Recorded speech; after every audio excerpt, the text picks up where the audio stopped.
Salam, hari ini saya akan membuatkan video tentang keterampilan memberikan penguatan. Dan materi yang saya akan bawakan di sini adalah manusia dan alam semesta dari pandangan agama Kristen. Baik anak-anak, kita masuk pada penjelasan. Manusia merupakan satu-satunya makhluk ciptaan Tuhan yang berakal budi. Alam merupakan lingkungan kehidupan atau segala sesuatu yang ada di langit dan di bumi, seperti tumbuh-tumbuhan dan binatang. Manusia dan alam mempunyai hubungan yang saling tergantung dan saling membutuhkan. Mazmur mengatakan bahwa Allah lah pemilik alam semesta ini. Tuhanlah yang empunya, bukan serta segala isinya, bumi serta segala isinya, dan dunia serta yang diam di dalamnya. Anak-anak bisa lihat pada Mazmur pasal 24 ayat 1. Tuhan telah menciptakan segala sesuatu dari ketiadaan, dan jika manusia ingin menciptakan sesuatu harus menggunakan apa yang telah diciptakan oleh Allah. Jadi anak-anak, kita ini kalau menciptakan sesuatu harus dengan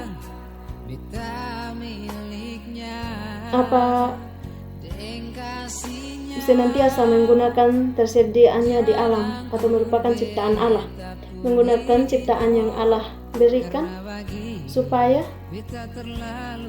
baik apa yang kita ciptakan. Anak-anak, Alkitab berbicara tentang ciptaan yang baru dan bumi yang baru. Itu bisa lihat pada Wahyu pasal 21 ayat yang ke-1, di mana bumi yang baru tersebut adalah bebas dari polusi atau pencemaran, destruksi atau pengrusakan. Manusia ditugaskan oleh Allah dalam rangka menggalang keharmonisan manusia dan alam menurut Kejadian 1 ayat 28. Jadi anak-anak boleh bisa lihat ini pada Kejadian 1 ayat 28 bahwa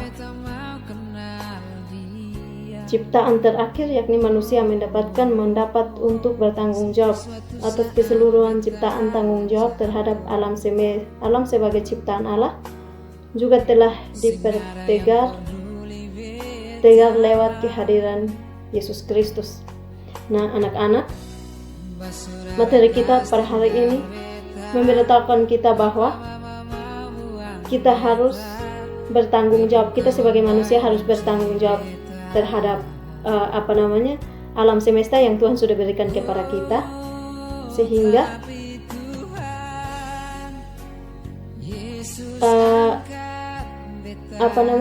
yang Tuhan ciptakan itu bisa terlihat baik karena dijaga oleh manusia, dan kita sebagai manusia harus tanggung jawab atas apa yang Tuhan berikan kepada kita. Tidak boleh menebang pohon dan harus menjaga kelestarian alam. Itu yang diberikan oleh Allah kepada manusia, atau tanggung jawab terhadap manusia. Tetapi seiring berjalannya waktu, alam berubah wujud dari tampilan sebelumnya. Pengembangan aspek kehidupan tidak terlepas dari kemajuan pola pikir manusia yang dititik beratkan kepada keadaan sekarang. Usaha mempermudahkan kehidupan manusia karena kebutuhan hidup. Nah, jadi alam ini Tuhan dipercayakan untuk kita manusia, tetapi kadang kita manusia ini mengambilnya sebagai kebutuhan kita. Ya, mengambilnya sebagai kebutuhan kita juga itu perlu, tetapi kita harus kita harus mengambil yang bagian yang baik, bukan dalam arti kita harus menebang pohon. Itu yang dimaksudkan. Penyebar dari lingkungan hidup yang kian menjadi rusak adalah mungkin dikarenakan cara pandangan dan sikap manusia yang telah salah terhadap alam. Karena memang benar pemahaman dan cara pandang orang terkait lingkungan hidup untuk mempengaruhi sikap mereka dan bagaimana mereka akan memperlakukan alam. Nah, ini menjelaskan bahwa kita Bagaimana kita memperlakukan alam? Apakah kita harus menebang pohon? Kalau kita menebang pohon setiap hari, berarti akan terjadi kelongsoran pada lingkungan hidup kita.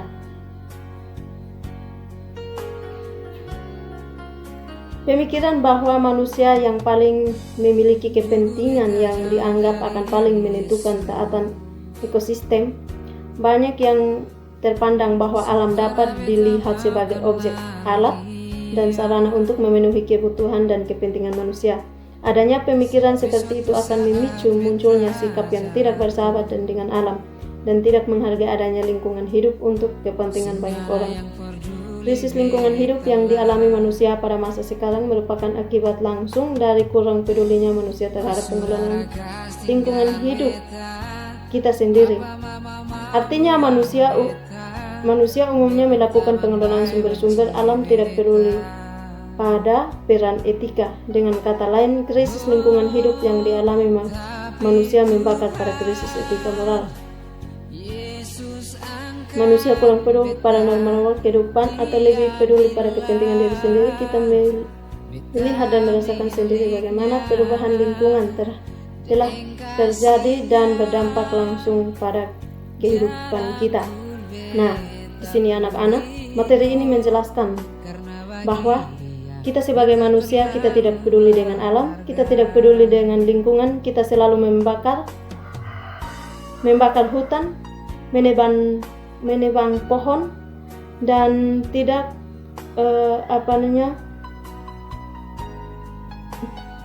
kita memilih untuk kepentingan diri kita sendiri, tidak memilih untuk kepentingan orang lain. Dalam arti bahwa kita jangan menebang pohon supaya jangan menimbulkan tanah longsor di kehidupan kita atau di lingkungan kita setiap hari.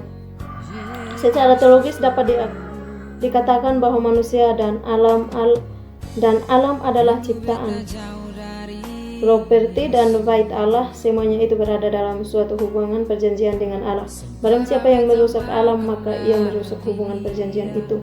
Nah, jadi materi ini menjelaskan bahwa kita sebagai manusia kalau merusak alam, berarti kita sudah merusak perjanjian Allah, merusak perjanjian yang Allah sudah berikan kepada kita manusia untuk bertanggung jawab terhadap alam. Itu yang dimaksudkan oleh materi ini.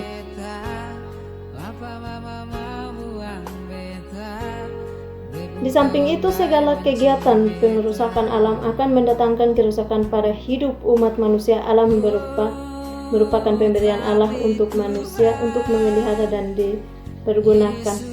Itu kita bisa lihat pada Kejadian 1. Oleh karena itu, etika lingkungan tidak terpusat pada manusia atau alam, melainkan terpusat kepada Allah. Ingat anak-anak bahwa etika lingkungan tidak terpusat pada kita manusia, tetapi terpusat pada Allah sebagai pencipta.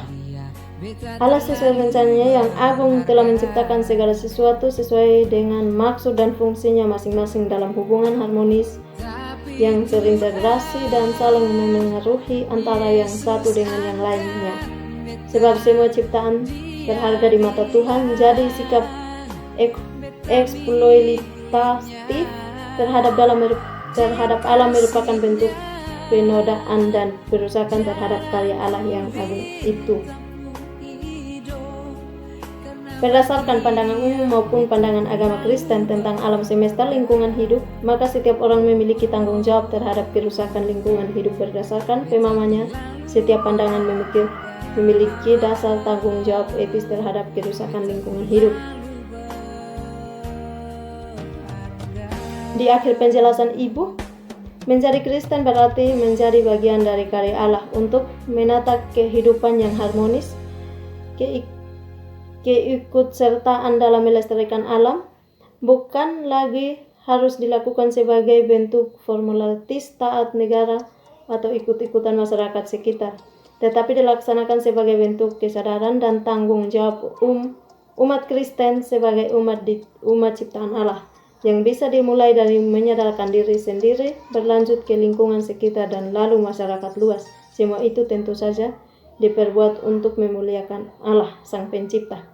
Jadi kita sebagai manusia, anak-anak dan saya, kita harus melestarikan lingkungan, tidak boleh menebang pohon sehingga tidak terjadi pelongsoran di lingkungan kita, karena Tuhan mempercayakan alam ini untuk kita. Tuhan sudah menjanjikan kita untuk melestarikan alam ini, dan kita harus jaga baik-baik supaya tidak membakar hutan, menebang pohon, dan lain sebagainya. Inilah materi yang Ibu bawakan hari ini, dan kita akhiri pada siang hari ini. Shalom, selamat siang.